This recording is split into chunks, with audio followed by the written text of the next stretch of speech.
Hello friends, उम्मीद करता हूं कि आप लोगों ने मेरा पुराना वीडियो इवेंट A1 और इवेंट A2 से रिलेटेड ऑलरेडी देखा होगा। अगर नहीं देखा है तो इस वीडियो के डिस्क्रिप्शन में उसका लिंक मैं शेयर कर दूंगा, वहां से आप लोग देख सकते हैं। आज हम बात करने जा रहे हैं इवेंट A3 की।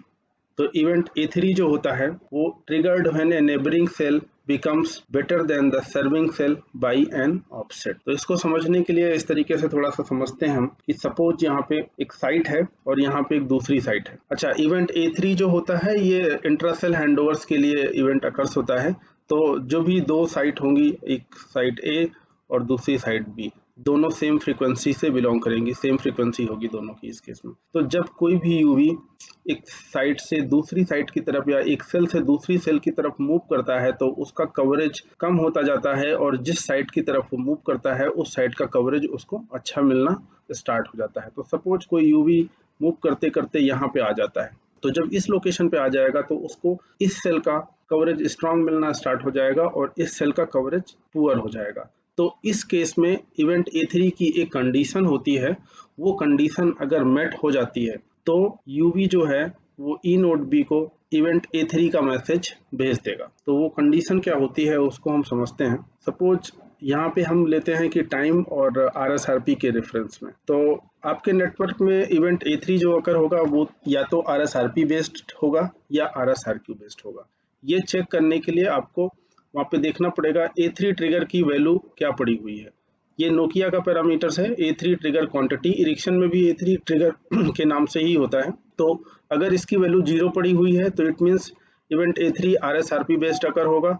अगर इसकी वैल्यू 1 पड़ी हुई है तो इवेंट A3 जो होगा वो RSRQ बेस्ड होगा। तो अभी हम यहाँ पे समझते हैं, हम RSRP को कंसिडर कर रहे हैं समझने के लिए। तो सपोज कोई सेल है, यहाँ पे उसका सर्विंग जो लेवल है वो धीरे धीरे पुअर होता चला जाता है। जब यूवी मूव करेगा सेल से बाहर की दूसरी दूर की तरफ तो उसका कवरेज पुअर होता चला जाता है। उसी टाइम में नेबर सेल, जिस सेल की तरफ यूवी हमारा मूव कर रहा है, उसका सेल, उसका कवरेज स्ट्रॉन्गर होता चला जाएगा। तो आप यहाँ पे ये देखिए कि उसका कवरेज स्ट्रॉन्ग हो गया, इससे मतलब नहीं कि स्ट्रॉन्ग हो गया तो इवेंट A3 अकर हो जाएगा। इवेंट 3 अकर होने के लिए यहाँ पे एक ऑफसेट होता है, ये एक ऑफसेट होगा। तो जो ऑफसेट की वैल्यू डिफाइंड होगी वो अगर कंडीशन मीट करेगा, ये कंडीशन होती है इसकी, अगर ये कंडीशन मीट करता है तभी हैंडओवर्स या इवेंट A3 अकर होगा।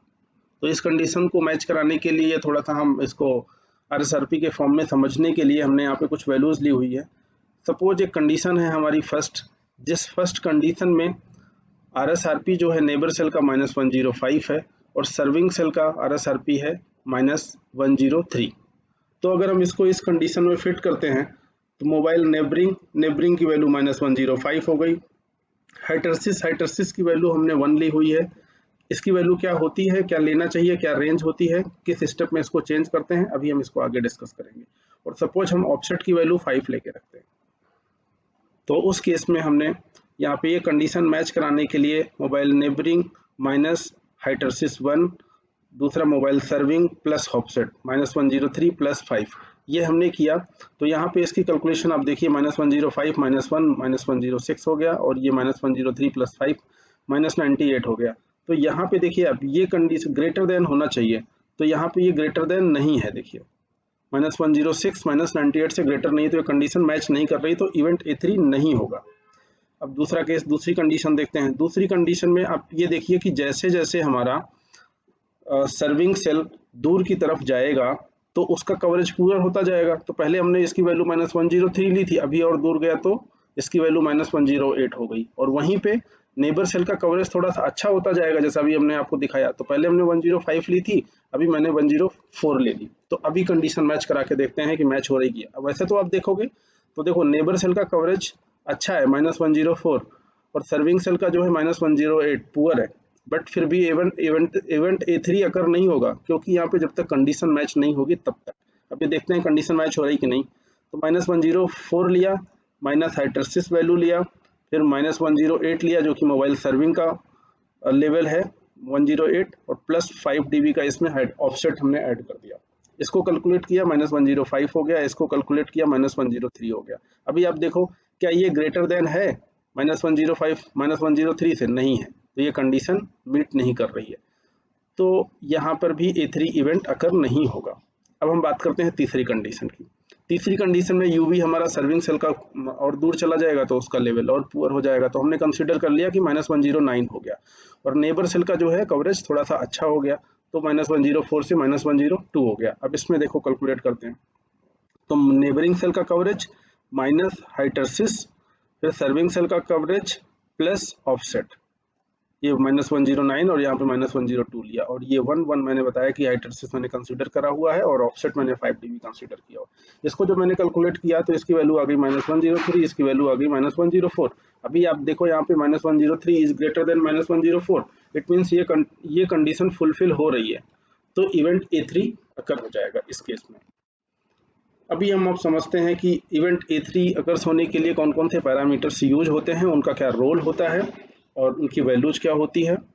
तो A3 ट्रिगर क्वांटिटी के बारे में ऑलरेडी डिस्कस कर चुके हैं। तीसरा होता है A3 ऑफसेट, जो मैं आपको यहाँ पे डिस्कस कर रहा था कि यहाँ पे एक ऑफसेट होगा, तो उस ऑफसेट का नाम नोकिया के टर्म में अगर बात करें तो A3 ऑफसेट होता है। इसकी जो रेंज होती है -15 dB से 15 dB तक होती है, इसको 0.5 dB के रेस्पेक्ट में हम ट्यून कर सकते हैं, चेंज कर सकते हैं। बाय डिफ़ॉल्ट मैं इसको 5 यूज करता हूँ, आप भी इसी के नियर बाय यूज कर सकते हैं, फिर बाकी तो ऑप्टिमाइजेशन पर डिपेंड है आपको क्या रिक्वायरमेंट है। नेक्स्ट पैरामीटर है हाइटरसिस A3 ऑफसेट। तो मैंने अभी यहाँ पे बात किया कि ये हाइटरसिस होता है एक, तो हाइटरसिस का इसका फुल जो नेम है वो A3 हाइटरसिस A3 ऑफसेट, ये नोकिया पैरामीटर का नेम है, इरेक्शन में भी मिलता जुलता ही कुछ होगा। इसकी जो रेंज होती है 0 to 15 dB होती है, 0.5 dB के रेस्पेक्ट में इसको हम ट्यून कर सकते हैं, और हमने इसकी डिफ़ॉल्ट वैल्यू 1 ली हुई है अपने नेटवर्क में, generally mostly of the side. फिर नेक्स्ट पैरामीटर की बात करें तो A3 टाइम टू ट्रिगर। अब A3 टाइम टू ट्रिगर क्या होता है, तो आप यहाँ पे देखिए कि मैंने ये बताया कि जब ऑफसेट की वैल्यू मैच कर जाएगी, ये कंडीशन फुलफिल हो जाएगी, तो A3 इवेंट अकर होगा। लेकिन ये कंडीशन मैच होते ही तुरंत A3 इवेंट अकर नहीं होगा, उसके लिए क्या होगा कि जो A3 time to trigger parameter की वैल्यू हमने डिफाइन कर रखी है, सपोज 320 मिली सेकंड डिफाइन कर रखी है, तो 320 मिली सेकंड तक यहाँ पे ये वेट पीरियड होगा, 320 मिली सेकंड वेट करेगा, और उसके बाद भी अगर वो कंडीशन फुलफिल होती रही टिल 320 मिली सेकंड तक, तभी इवेंट A3 का मैसेज पास ऑन होगा। तो ये हो गया हमारा A3 टाइम टू ट्रिगर। इसकी जो वैल्यू होती है 0, 40, 64, 80, 100 समथिंग, और टिल 5120 मिली सेकंड तक जाती है। नेक्स्ट पैरामीटर की बात करते हैं जो इवेंट A3 में रोल प्ले करता है, वो है A3 रिपोर्ट इंटरवल। इसका जो रेंज होता है 120 मिली सेकंड से लेकर टिल 60 मिनट तक होता है, और मैं बाय डिफ़ॉल्ट इसको 240 मिली सेकंड यूज करता हूँ अपने नेटवर्क में। तो अभी आप यहाँ पे समझिए A3 रिपोर्ट इंटरवल क्या होता है। तो जब यहाँ पे ये कंडीशन मीट कर जाएगी, मैंने बताया ये कंडीशन मीट कर जाएगी, उसके बाद टाइम टू ट्रिगर जो वैल्यू आपने डिफाइन कर रखा है, जो टाइम डिफाइन कर रखा है, उस टाइम तक वो कंडीशन मीट होती रहेगी, तब इवेंट A3 अकर्स होगा। फिर उसके बाद इवेंट A3 का जो मैसेज जाएगा वो ऐसा तो नहीं एक बार मैसेज जाएगा उसके बाद दोबारा से मैसेज नहीं जाएगा, दोबारा भी मैसेज जाएगा अगर वो कंडीशन ट्रिगर होती रही तो कितने मिली सेकंड बाद दूसरा मैसेज जाएगा, उसके लिए A3 रिपोर्ट इंटरवल होता है। ये इंटरवल होता है जिसके बाद जो है हमारा A3 का मैसेज जाए, तो 240 मिली सेकंड। तो ये सारे पैरामीटर्स हैं जो हम A3 इवेंट्स के लिए यूज करते हैं।